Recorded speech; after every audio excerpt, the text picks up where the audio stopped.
Well, it's politics time here on the Maryland Crabs, and we've got two gubernatorial candidates sitting at my kitchen table today, and they're both chatting nerdily about email blasts and click-throughs, and they're ranting, so I had to calm them down so we can get to the show, but they were talking about the back end of politics.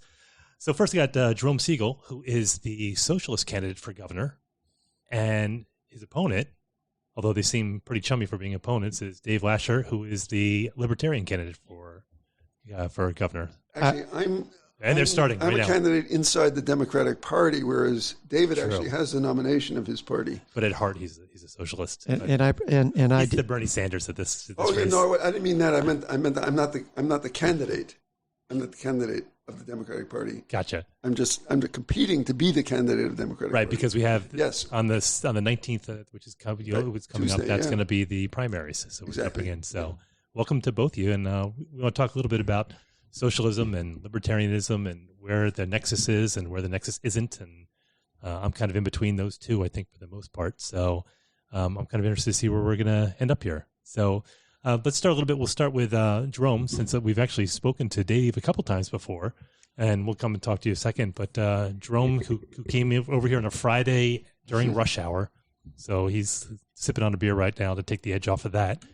But tell us a little bit about yourself.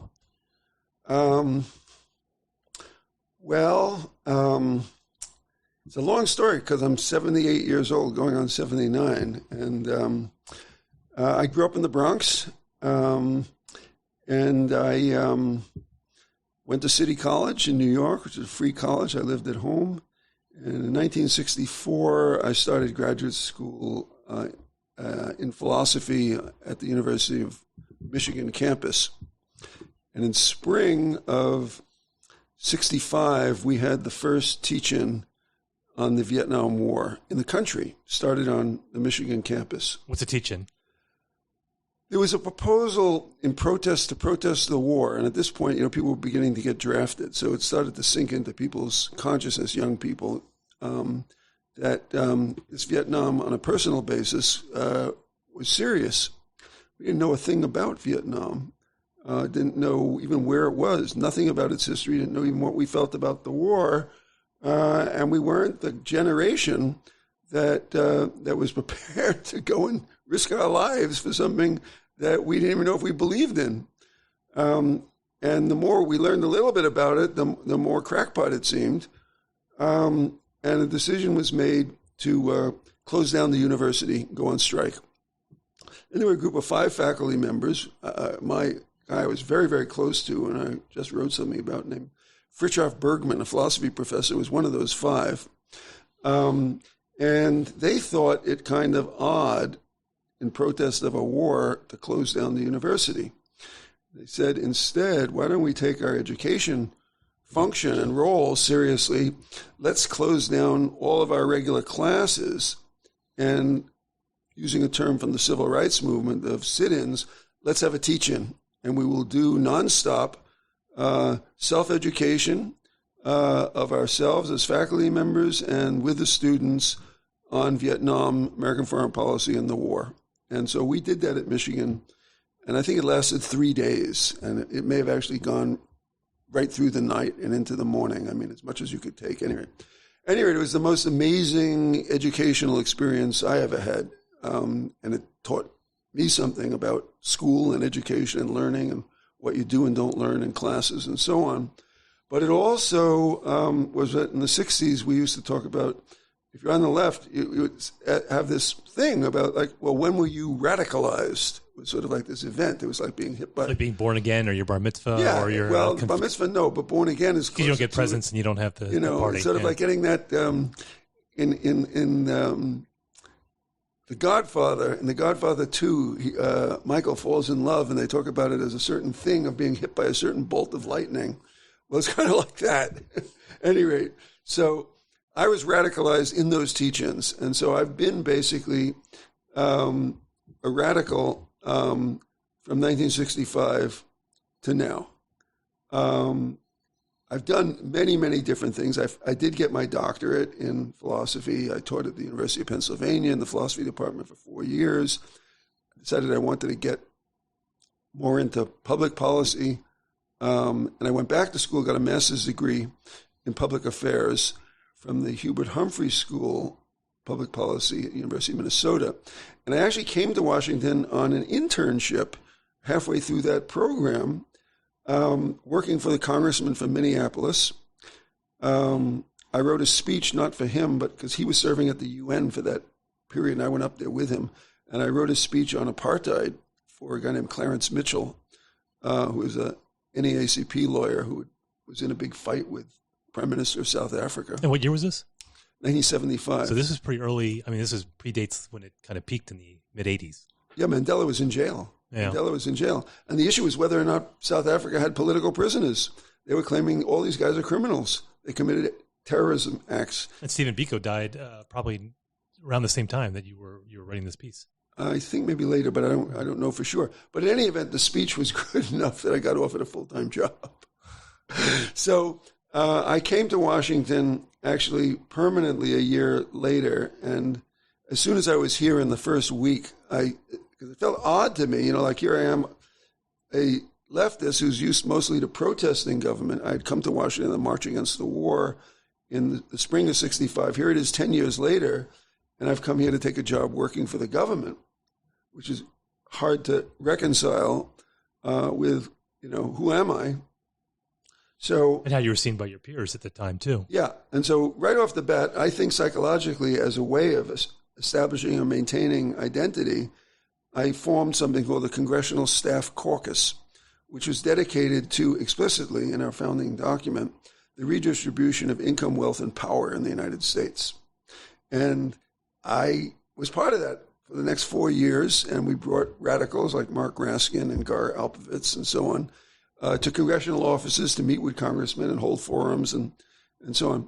So I was on the Hill for 4 years. Last 2 years I was actually working for the House Budget Committee. And I was the administrator of a unique task force on social equity that basically I started with the congressman. I was the administrator of it. And he lost his seat. He gave up his seat to run for the Senate in Minnesota, lost in the primary. And I asked him to help me get a civil service job in USAID, which he did. And I went into the Policy Bureau of USAID. Which is what? United States Agency for International Development. Got it. I wanted to get into foreign policy. I went in there and I became, within a few months, the coordinator for the Middle East, which meant that, or the Near East they called it, but I basically became the person in the Policy Bureau who connected with the Near East Bureau, which actually in a hands-on way ran all of our missions overseas and ran all of the projects. So we were divided up geographically, but we had a central policy bureau whose role, among other things, was to make sure that the operational bureaus follow policy. And the policy that they needed to follow most was something called the New Directions legislation, which the congressman that I had worked for was one of the authors of. And that redefined the purposes of American development assistance to make it basically a fantastically progressive anti-poverty program focused on basic human needs and the poor majority in the third world. And it was actually more progressive domestic legislation than anything that we had in this country because it didn't run into the opposition, because it was domestic legislation affecting domestic issues in other countries, which is what AID does. It really doesn't do foreign policy. It does, child care, education, agriculture, the whole gamut of domestic issues, but it does them in other countries. And many of the people in AID actually are, from ag schools in the Midwest. They're people with enormous experience in crops and grains and so on. And they go overseas and they help people, get their agriculture into gear. Is that an NGO or is that through the United States government? The going over? Yeah. Well, a lot of the people who actually are professionals in USAID have this kind of background. They have background in things like health or population and so on. But the work itself is much greater than the actual employees of AID can handle. So a lot of it is contracted, but you've got to have experts to design the projects. You've got to have experts to review the contracts and so on. So, and in the field, we have missions overseas. So like in Egypt, we had, which is our largest mission, I think we had 150 projects that we were doing, and somewhere around that number, 100, 150 people who were part of the U.S. mission to Egypt. And most of them, they weren't, of course, they weren't, people who went to Tufts School of Foreign Affairs or something of that sort. They were people who had concrete training in things like population and agriculture or economics, macroeconomics, and so on. And we're engaged actually with the entire gamut of policies of the Egyptian government, and would be interacting with Egyptian ministers and deputy ministers and so on, very much often, because among other things, one of the things that developed was policy dialogue rather than just projects. As the approach to development evolved, it was recognized that actually hands-on projects can do certain kind of things, but the governmental policies that are in place often are more powerful than specific projects that you invest in. So sometimes a foreign government might be offered actually money rather than projects, but the money would come with policy dialogue and the expectation that over time, among other things, let's say population was the issue, we would be expecting them to have policies that encouraged birth control. But we'd have policy dialogue. And similarly, it would be with economics. I mean, like with Egypt. Egypt had, I remember, an aluminum factory that the economists evaluated the aluminum factory, which was losing money hand over fist, but was subsidized by the government. And they said that Egypt's GNP or GDP would expand if somebody bombed the aluminum factory, because the aluminum factory was just sucking resources out of the economy. It was costing more to produce Egyptian aluminum than it was worth. So the idea was, if you can have a policy dialogue with the Egyptians, about what they'll subsidize and what they won't, you can do more for the standard of living in Egypt than you could do by building a steel plant or whatever the other alternative to aluminum would be. And it was across the board. I mean, and you have in the third world much, much more government involvement in the economy than you do in the United States. So there was a huge agenda. And then when we switched, of course, from the Carter administration to the Reagan administration, then there were a whole set of policies that might have been okay from the Carter point of view that the Reagan people had more problems with. So it was a very exciting kind of thing. And there was this combat between, three different conceptions of development, which is actually plays out here in our domestic issues. And at the time, the terms we used for them were trickle down, which is just, you just expand the pie overall. Your supply side economics. The second one was called growth with equity, which is a lot of what, progressive Democrats are pushing, closing the gap, fairness, level playing field, all that stuff. And then there was basic human needs, which is much closer to my orientation in the campaign. And it was to be focusing very directly on the needs that people have and on the income of poor people. But the biggest, most powerful example of that was infant mortality. And infant mortality is probably the worst aspect of third world poverty and is staggering. I mean, like, in the United States in the 1700s, a woman or a family could expect that half of their kids wouldn't reach 5 years of age. And it's so radically different today that it's almost a different human condition. Although we have the highest infant mortality among the industrialized countries. That's right, but it's within a tiny range. It's like the difference. It's like the difference between 5 deaths per thousand or 10 deaths per thousand. But how about 500 deaths per thousand? As sort of, what are we talking about? Well, what we discovered with infant mortality is that most kids, whatever the ultimate cause is, most infants die from dehydration. They get the dehydration because they get certain diseases because of the water and so on. But rather than, going through either economic growth or getting the society to the point where it could invest actually in the public works that would be necessary to have a good water system, if you distribute directly to households tiny little packages of sugar and salt that cost about 10 cents each, you can cut infant mortality by 50%. In other words, you've got the kid suffering from dehydration with a very high likelihood that he's going to die.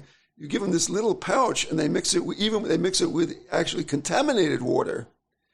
and he'll stop being dehydrated 50% of the time, and we'll make it. So you can reduce infant mortality by 50%, sometimes by a lot more than that, with almost no expenditure by just getting in there and focusing on the problem. So this was a whole school of thought in economic and third world development. It's very similar to some of my orientation in my Bread and Roses.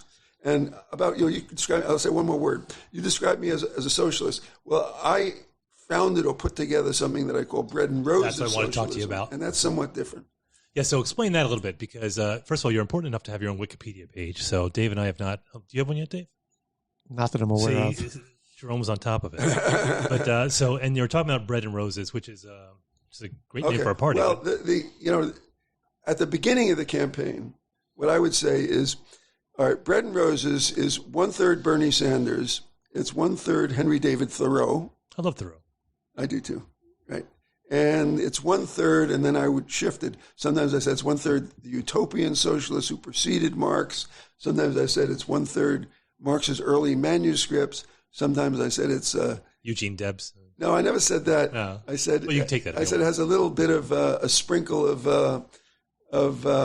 what was her name? Emma Goldman, who said, "If I can't dance at it, it's not my revolution." Now I actually say something different. That is, I say actually, what Bread and Roses socialism is, it's the combination of two major streams of thought: simple living and socialism.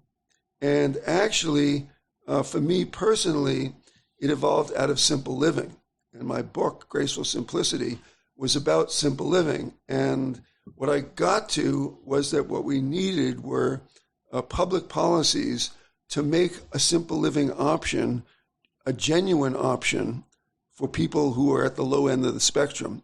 So if you're like in a high-flying professional couple and each making $150,000, $300 for the family income, but working 40 or more likely 60 hours a week each, and you have an insight, which is, we'd be happier, our kids would be better, life would be richer. You know what? If we went all the way down to $150,000 in the family income and giving up half of it, and we each work 20 hours a week. And then they do that, and lo and behold, things are a lot better, and they write a book about it. And it's sort of called, Simple Living and How We Downsize and How You Can Too.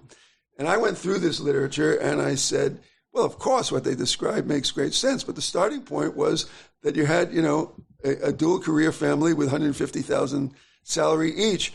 What meaning does this have to, two people working minimum wage trying to bring up two kids, or a single mom with two kids? So and that means a lot different. It's putting in context of Maryland to someone who lives in Montgomery County versus someone who lives in Garrett County. That's right. And so what I said is that in order to make it real for 90% of the population, what we need are social and economic policies that create a genuine option of living simply. And then I have an agenda about 15 specific policies that do that, and that's on my website. Now the Bread and Roses agenda is bigger than that, but that's the core nut. And to give you a sense of it, first of all, you've got to have security at the bottom, and I advocate guaranteed basic employment, which is very different than guaranteed basic income.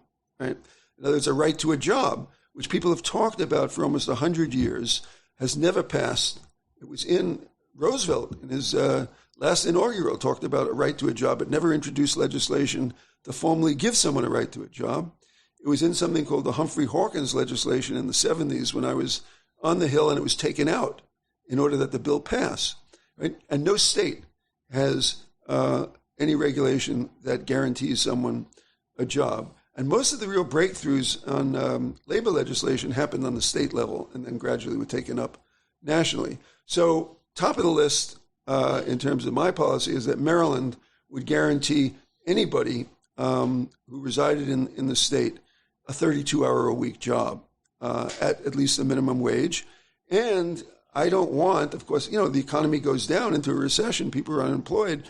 I don't want the state, as it were, to be the employer of last resource that'll end up with 1 million people on the payroll. And so the other thing that goes along with that is work sharing. And work sharing basically allows you to distribute the labor time that's given up or not utilized in a recession, distributed it across the spectrum so that everybody, say, works 10% less in work sharing rather than 90% of the people continue to work 100% of the time and 10% of the people are unemployed, which is America. But how do you reconcile that with like a benefits package with like you're talking about, medical and Well, there are other pieces of legislation. So let's say medical. Okay. So a lot of these agenda items, by the way, I characterize them sometimes as sort of, Bernie Sanders, Elizabeth Warren type things. That's why I said a third is Bernie Sanders. Because the agenda actually is not all that radical, or any rate, it's become part of the mainstream. A lot of it is actually in Biden's thing. Not everything. Like, there's no guarantee of a job. But on medical, like Medicare for all. So Medicare for all will actually make it the case that people in modest incomes actually don't pay any medical bills at all. So that'll go from 10% of the household budget to zero. Now it'll be in the taxes. But on my proposal, we're going to zero out taxes or reduce them greatly for people at the bottom also. So essentially, this will have built into it an enormous redistribution of income or of services that you would get, and poor people would be getting their medical services without having to pay for it. Now, that begins to open up, well, how can you live on a minimum wage not working full time? Well, you're not going to have to pay any medical. Okay. Another policy that I've got I call ZIM, which stands for zero interest mortgages. So it turns out housing is a somewhat bigger category, like 33%, for some people 50% of the household budget, but it's the biggest one. But inside of housing, there's a sub thing called shelter. Shelter, and they use the homeowners, and I want to talk about conversion to home ownership, but shelter is just your mortgage payments and your taxes. And that comes to roughly 25% of the household budget, especially at, below the middle, okay? 25% of the household budget translates for these people into actually 25% of their earnings, which translates again into 25% of their work time. Now, the work week is broken up into 20% units. They're called days of the week, 5 of them, right? So 25% actually gives you 1 day and a quarter. So a day and a quarter is spent on getting the money to pay for your mortgage and your property taxes. Okay. So I want to introduce zero interest mortgages. So first of all, any payments you make will just be on the principal, not on the interest. And it's for modest homes, right? So in Baltimore, you can, in fact, that's like on homes, when we pulled back a second. In the 1950s, the average size of a new home was about 800 square feet. Wow. Today, the average size of a new home is about 2,800 square feet, okay? Now, simple living advocates say, hey, you know what? Nobody's happiness really went up. And family size has gone down since then. That's right. So we can be just as happy if we have our head together in an 800 square foot home. So we're talking about building small homes, maybe even tiny homes. So we're talking about homes that can be built for $100,000. If you let's say you're given a mortgage for the whole thing, $100,000, right? If you've got no interest, a zero interest mortgage, right? Then in 10 years, paying $10,000, you'll be mortgage free. Well, if your whole house only cost you $100,000, in 10 years of paying $10,000 a year, you'll be done with it. Well, that's about $800 a month, right? So what we're talking about is if you can pay $800 a month, and many people are paying much more than this, even low-income people, for their rent. We'll help them buy a house, a modest house, give them a zero-interest mortgage. In 10 years, they'll be mortgage-free.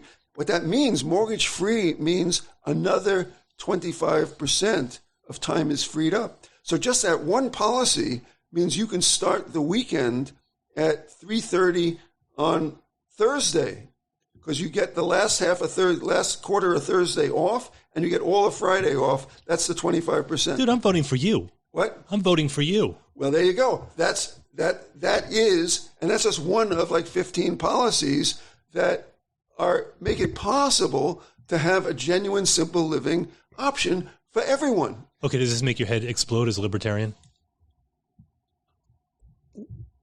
what's naive about what I hear from my friend Jerome. Go for it, David. Right off the bat. is that people will show up for their jobs at 24 hours a week and produce enough value in return for what they're receiving to justify that which they are receiving. You're saying it lacks incentive. I'm saying that there has to be accountability. I think we talk too much. I've been very attuned. Jerome and I have been on a lot of forums since last fall, gubernatorial forums, and it's remarkable how often candidates talk about rights without talking about that which has to always attend rights, which is your responsibilities. There are no rights without responsibilities. I actually agree. We agree on a lot philosophically. Yeah. And I've actually been, Jerome, very dismayed that so many of our fellow candidates and their we're both top of the ticket. Everybody has their. I have Christiana's. My running mate. Your running mate is Justin Dispenza from the Eastern Shore, right? Yeah. The running mates get up there and they talk about all these rights, and nobody's talking about any responsibilities. So, what I think has been missing, right? Where I think both the Republican and Democratic parties have failed us all. Yeah. Over, I'm going to say the last 30 years, right? It doesn't.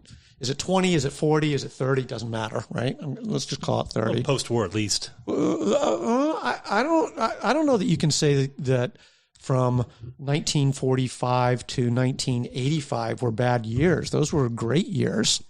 I think what you can say is that since the mid-'80s, early 90s, that upward mobility has not been available to people or not realized in society the way it was in the post-war decades. And I think that upward mobility, that restoration of opportunity, when I talk about equity, when I think about equity, it's not about outcomes. If you force the outcomes of everybody's the same, then you're then you're ignoring the lessons of the 20th century. You're saying you're ignoring everything that was wrong with this, for example, the Soviet Union, right? Forcing outcomes that upon people and upon communities. Where I think we failed, and where I think the current political dialogue fails, is that it's focused too much on outcomes, not enough on creating a reasonable equitability of opportunity. That's where we have absolutely failed. And Jerome and I were just earlier this week at a forum talking about education, and what slays me, what breaks my heart, is in Baltimore City, where if you're growing up there, you're not getting opportunities that you get in Annapolis, where we're currently sitting. True, but right? But upward mobility, we have, among the industrialized nations, we have some of the worst upward mobility in the world. In the 1940s and 50s, which again was post-war, and we had the industrialization, I think it was 90% of generations did better than the previous generation. That's at 50% now. Well, Generation X is the first generation that has done worse than their parents. Oh, well, you're saying the same thing that I'm saying.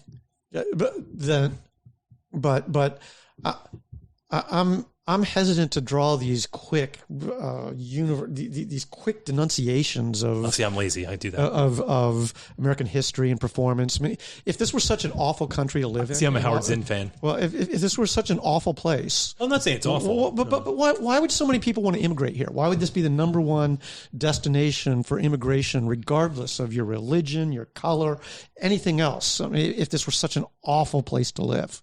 It's not an awful place to live. No, and no one's saying it's an awful place. Well, a lot of people are, but so what I'm saying is that what is grossly missing, and of the three of us around this table, I'm the only one who used to be a Republican, right?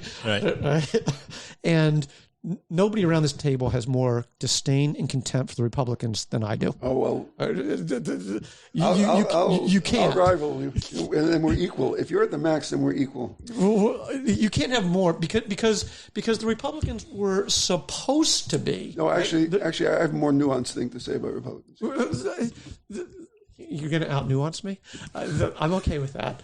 I want the fights. Here's what... See, what I don't have a problem with the progressive left about. I don't agree with it. I definitely don't agree with much of anything that the progressive left wants to do, because I don't think it'll bring about a better society.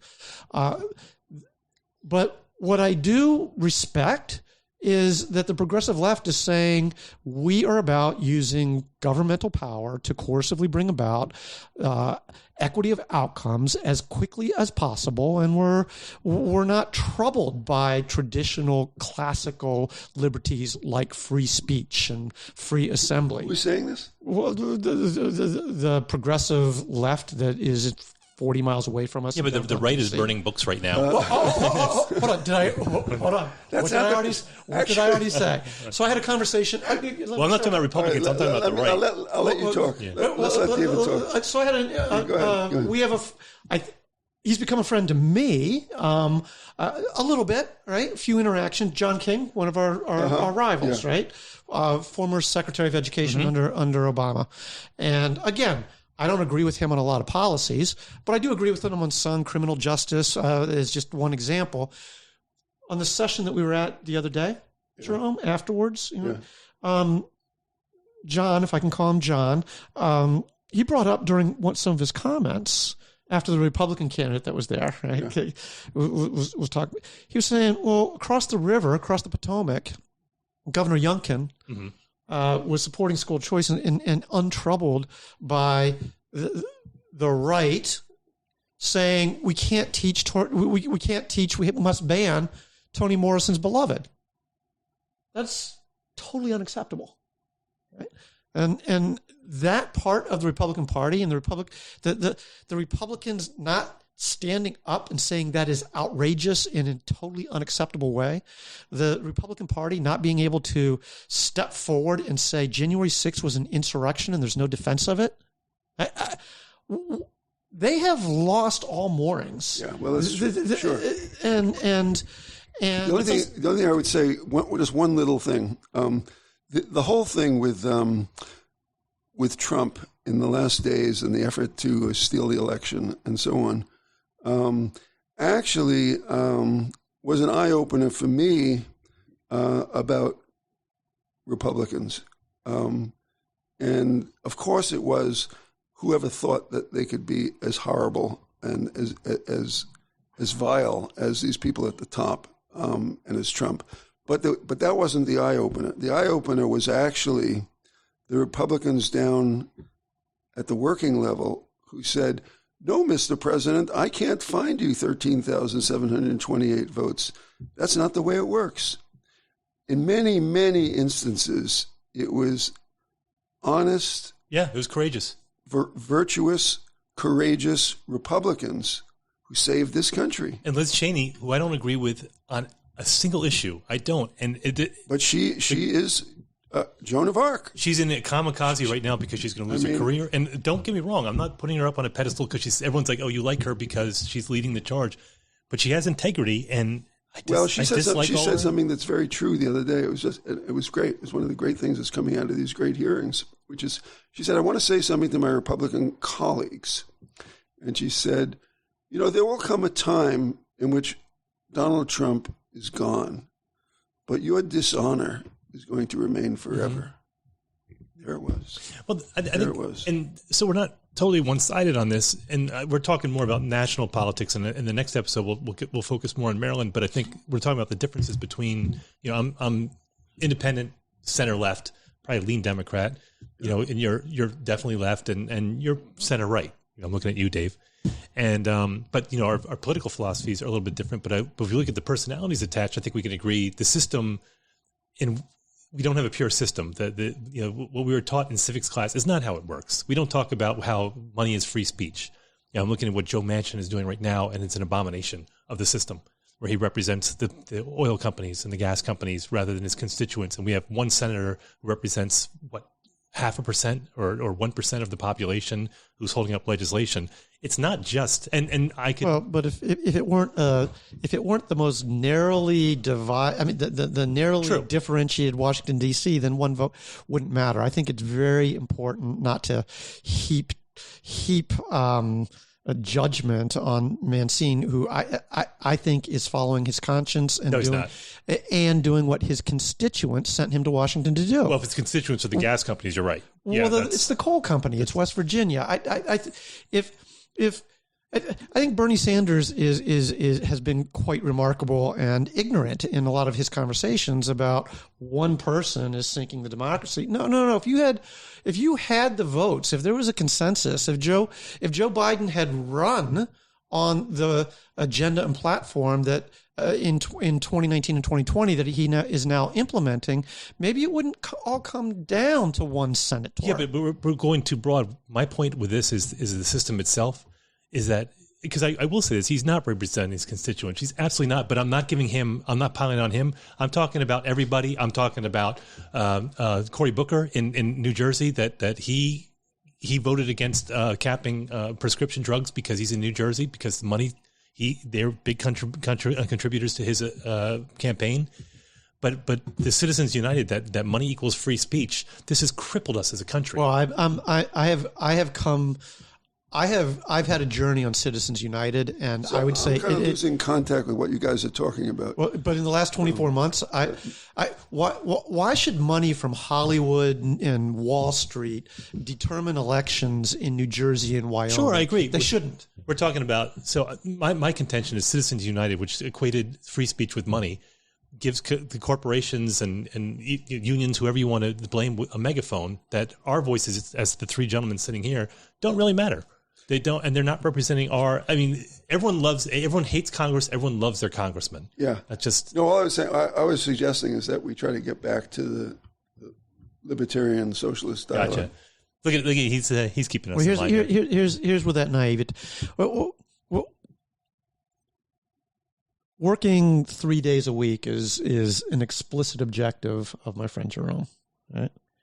And I think that is a fine objective as long as nobody is forcing that on anybody through any policy, right? So if you arrive at a place where you and your spouse are both making the $150,000 and you want to work 60 or 70 hours per week each to do that, I think we have to respect that and accept that. Yeah. And so let me respond to that, which is always I've been talking about making real a simple living option, an option for it. So there's nothing actually in my proposal that's going to prohibit somebody from working 4, 5, or 6, or 7 days a week. I mean, for 7, I always laugh at it because I wrote a book on the Bible. The first commandment was only 6 days, and it was issued before the Israelites got to Mount Sinai. That's why it's the first commandment, not the fourth, because on the way to Sinai, God told them to only gather the manna on 6 days, and there was a guy who went out and did it on the 7th day, and with God's okay, he was stoned to death. Yeah, and but in any event, that's a prohibition that's built into Western civilization and Christianity and Judaism. More enforcement, I think, was actually done by Christianity, but where I agree on nobody works more than 6. But I actually am more liberal than that, and if somebody wants to work 7, they can. I think actually, and I did polling on this, people don't want to. In fact, I explored with Maryland voters in 2018. I had hired Zogby and Zogby to do polling of Maryland Democrats on the question, what is your American dream? What's the American dream for you? And it posed 3 alternative American dreams. One of them was, let's say Donald Trump's dream. It's it's to be the person with the most money, the most wealth, and the most power, but it's to be at the tippy top. 15% of people said, well, to be honest with you, that's my American dream, to really be at the very top. Maybe not to be Donald Trump, but to be in the 1/10 of 1%. Okay. Then there was another one that was much more moderate. It was to be at a point where, you could buy anything you wanted. So money was never something that you experienced as a serious constraint, of course, unless you wanted the Hope Diamond. But basically, for anything that a normal person would want, you really didn't have to think twice. So let's say that's the top 1% or something like that. Okay. Then I posed, and actually only another 15% said that was their dream. I posed this third one. I said, how about this? To have a very secure job, so you never have to worry about your stream of income. And to have your stream of income be such that if you live modestly, if you're frugal, you can meet all of your basic needs and do it on essentially 3 days a week. So you'd have more time to do those things in life that really matter to you. Okay, that was the third option. Okay, 70% of people said that's it. That's my American dream, actually, is security, a solid income flow, enough of social policies, benefits, whatever, however the mechanism is going to be, so that with that limited income, my basic needs are met. And time, that's mine. That the real problem is I don't have time. I'm that guy who wished, who didn't wish that he spent more time at the office when he died. Like nobody ever wished. That's a bumper sticker. Nobody ever wished they spent more time at the office when they died. Well, it turns out that 70%. Now, what's interesting about American politics is this is an enormous unfulfilled desire. There is no person and there's no political program that's advocating this except bread and roses socialism. That's our agenda. But we're not forcing anyone to do that. Which the other people would be free. So in other places as well, including your words on this forum the other evening of students and youth and their families or guardians need to have a portfolio of options. You were using for where and how they get their education. You like, unlike many other socialists, have deep. In my conversations with you, you have respect for people making up their own minds. Right, and having options and choices. I think that's one of the reasons that you and I have developed this friendship and respect for each other.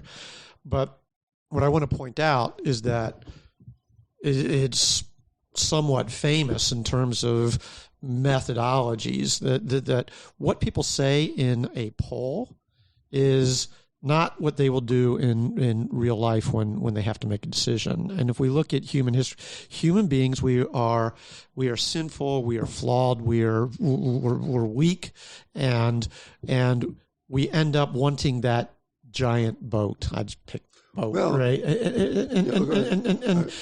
Which is a product of our society, our specific American society. I want to respond to this specifically, but go ahead. I am very much for simple living. I've been a person who revealed through my career decisions over decades. You could call it a strength or a weakness. It's both. I've always, in my environments, felt compelled to speak truth to power. It's who I am. It's cost me money. I know all about it. I'm annoyed that I don't have that money, but I'm not bitter about it, right? Because I made my own decisions and I know why I did it, and I feel better about myself. What we see in human history, though, is people succumb to the temptations to grasp that next bit of power, to pursue that next bit of income, and that's why I think when I'm talking about this naivete, what I'm saying is there have to be options, and there has to be, which you seem to agree with, Jerome, but there has to be realism that some people are going to opt for what reasons of values, reasons of character, reasons of circumstance. They're going to opt to be layabouts and lazy and not do much. Everybody knows around their circle of friends, around the Thanksgiving table with family. Everybody knows. They look around the table and they say, we've got some paragons of virtue, some friends and family that I wish I was more like. We've got others like, why can't they be more like me, right? And that everybody knows this. And then we get into politics, and nobody, at least in recent years, has been willing to acknowledge that different people make different decisions about work and life and good decisions and bad decisions. What we have to make sure we do is that those who make good decisions get to realize the benefits of having made good decisions, and that those that make bad decisions, I don't want them on the street. Please don't, right? But it doesn't mean that they should get that boat that's in a slip so that they can go sailing on the Chesapeake. So, and that's not a basic need. Well, I would agree. So this is where what you didn't say earlier is something that resonated. You forgot to mention Quakerism. Is part of your philosophy, right? That's right. That was in other formulations. Actually, I would say, yeah, it's 1/3 Quaker or 1/5 Quaker. Yeah, and actually, that was how you and I actually connected. I said something on the stage with that definition that it's 1/3, a quarter Bernie Sanders, a quarter the Quakers, a quarter utopians, and so on. And then you came up to me afterwards and you said something about how the Quakers resonate with you, and then we got to talking. And Tim, where this might be the nexus finally of this of Jerome's bread and roses socialism and my conception of libertarianism is that it gets back to the golden rule and this sense of peacefulness, and that we have to respect each other and be good to each other and not take what we want by force. I think Jerome would agree with that.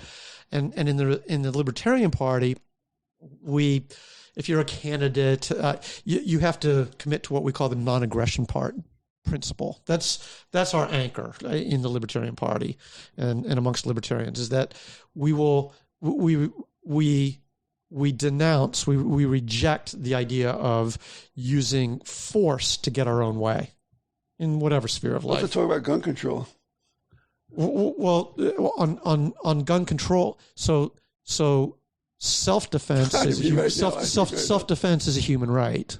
I agree with that. But I have an interesting position on it. Yeah. How are we doing? Maybe we should take a break. I tell you what, why don't we'll wrap this episode up because we're at a good point, and then we'll jump to the next episode where I want to talk specifically about how your personal philosophies are going to apply to Maryland. I want to answer, and I have a question for David. If we could begin the next episode, I want to answer some of the things that he said about choice and how people will behave and what they really want and don't want.